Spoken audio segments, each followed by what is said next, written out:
Если дверь начала скрипеть, смотрите, что нужно сделать. Выбиваем, вытаскиваем шплинт, протираем его от ржавчины, смазываем маслом из масленки.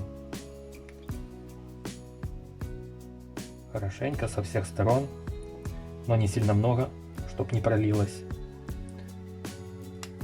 И вставляем назад. У меня легко вставилось, но обычно бывает тяжелее.